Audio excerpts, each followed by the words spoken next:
नमस्कार आदाब दोस्तों, एक बार फिर से आप सभी का मैं स्वागत करता हूं हमारे इस नए वीडियो में। दोस्तों, हरियाणा चुनाव नतीजे में धांधली, गड़बड़ी, हेरा फेरी को लेकर कांग्रेस पार्टी इस समय इलेक्शन कमीशन पहुंच चुकी है और कहा जा रहा है कि सत्ताधारी पार्टी ने चुनाव नतीजों में बहुत बड़ी घपलेबाजी की है। मशीनों से बाकायदा हेरा फेरी की है, आंकड़ों में हेरा फेरी की गई है। एक बहुत बड़ा आरोप कांग्रेस पार्टी की तरफ से ये लगाया गया है कि जब काउंटिंग हो रही थी तो उस समय जो मशीनों की चार्जिंग थी ख़त्म ही नहीं हुई थी। जो मशीनें 2-3 दिन से पड़ी हुई थी, क्या उसका चार्ज 4-5-10% भी कम नहीं होगा? ये एक बहुत बड़ा मुद्दा उठा दिया है कांग्रेस पार्टी ने। इस समय आयोग में एक लेटर भेज दिया गया है और इलेक्शन कमीशन से मुलाकात की बात कही जा रही है।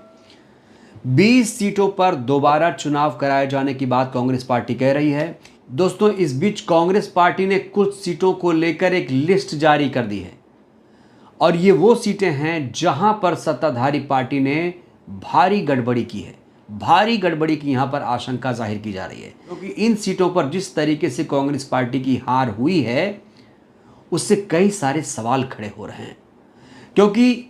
क्योंकि कांग्रेस पार्टी की इन सीटों पर बहुत कम वोटों के अंतर से हार हुई है। आइए देख लेते हैं कौन सी हैं वो सीटें जहां पर कांग्रेस पार्टी कम अंतर से भारतीय जनता पार्टी से हारी है। दोस्तों, एक सीट है उचाना कला।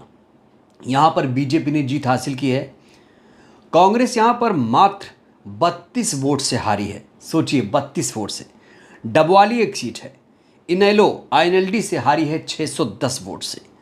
एक सीट है दादरी से करीब 2000 वोट से हारी है। एक सीट है असंध, यहां से बीजेपी से 2300 वोट से हारी है। होडल से 2500 वोट से हारी है। महेंद्रगढ़ से 2600 वोट से हारी है। सफीदों से 4000 वोट से हारी है। रानिया से 4100 वोट से 4200 वोट से हारी है। घरौदा से 4531 वोट से हारी है।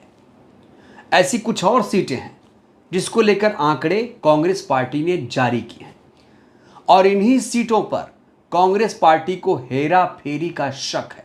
कांग्रेस पार्टी चाहती है कि जो आयोग है वो इसकी जांच करे। जो इलेक्शन के दौरान या फिर काउंटिंग के दौरान वीडियोग्राफी हुई थी वो फुटेज मुहैया करवाई जाए। दोस्तों, ये मत भूलिए कि इस बार बीजेपी ने हरियाणा में 48 सीटें हासिल की हैं। जब 2014 में मोदी जी की लहर थी तब इन्हें 47 सीट मिली हरियाणा में। अब ऐसा क्या कमाल हुआ कि इन्हें 48 सीट इस बार मिल गई, जब बेरोजगारी, महंगाई, भ्रष्टाचार, किसान जवान, अग्निवीर का मामला चल रहा था। इस बीच ऐसा क्या चमत्कार हुआ, सत्ताधारी पार्टी ने ऐसा क्या कमाल किया कि उसे 48 सीट मिल गई। तो कांग्रेस पार्टी के कई नेता इस समय मशीन का मुद्दा उठा रहे हैं, लेकिन मुझे लगता है उस तरीके से नहीं उठा रहे हैं जिस तरीके से इन्हें उठाना चाहिए। ना तो कोई आंदोलन हो रहा है, ना तो कोई प्रदर्शन हो रहा है। भाई, मुखरता से एक बार मशीन के खिलाफ आवाज क्यों नहीं उठ रही है? कांग्रेस के पास तो एक बड़ा चेहरा है, राहुल गांधी जैसा चेहरा है। अगर राहुल गांधी मशीनों के खिलाफ कोई आंदोलन प्रदर्शन करेंगे तो एक बहुत बड़ा मैसेज जाएगा पूरे देश में। और सिर्फ आरोप लगाने से काम नहीं चलेगा। और अगर आयोग नहीं सुन रहा है तो अब कांग्रेस पार्टी को देर नहीं करना चाहिए। कांग्रेस पार्टी को सिर्फ आरोप लगाकर बैठना नहीं चाहिए। भाई, आरोप लगाने से कुछ नहीं होगा। अगर बीड़ा उठाया तो किसी बात को अंजाम तक पहुंचाइए। आजकल देखा जा रहा है कि जो कमीशन है किस तरीके से सत्ता की गोद में खेल रहा है। कमीशन पर तरह तरह के आरोप लग रहे हैं। मामला सुप्रीम कोर्ट तक गया कि भाई ये जो मशीन है हटा दो, बैलेट से चुनाव कराओ, लेकिन सुप्रीम कोर्ट से भी नतीजा नहीं निकल पाया। मशीनों पर कई लोगों को शक है। पूरी दुनिया में मशीनें बैन कर दी गई हैं, लेकिन हमारे देश में अभी भी मशीनों का इस्तेमाल हो रहा है। हाल ही में एलन मस्क साहब ने भी कहा कि मशीनों से चुनाव कराना पारदर्शी नहीं है, ये हैक हो सकती है। सोचिए, दुनिया के सबसे अमीर आदमी अगर ऐसा कह रहे हैं, जो जिनकी टेक्नोलॉजी के क्षेत्र में पूरा काम धाम है, कंप्यूटर के मामले में जानकार हैं, अगर वो ऐसा कह सकते हैं तो फिर आप समझ सकते हैं कि मशीनें जो हैं वो कितनी पारदर्शी हैं। लेकिन हमारा जो कमीशन है, इलेक्शन कमीशन है, वो इस तरफ कोई ध्यान नहीं दे रहा है, बस उससे मशीनों से बड़ा प्यार है। और आजकल इस मुद्दे पर कोई बात भी नहीं करता है, क्योंकि बहुत रोक टोक है इस मुद्दे पर बात करना। तमाम तरह की पाबंदियां हैं, बंदिशें हैं।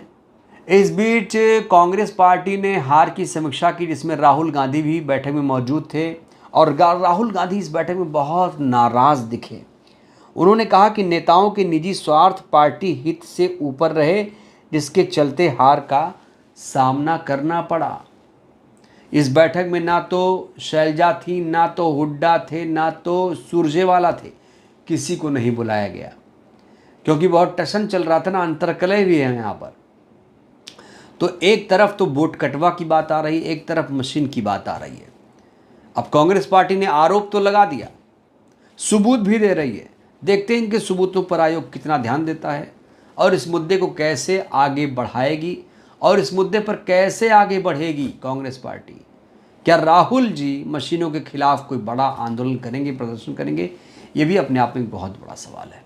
बहरहाल दोस्तों, इस वीडियो में इतना ही।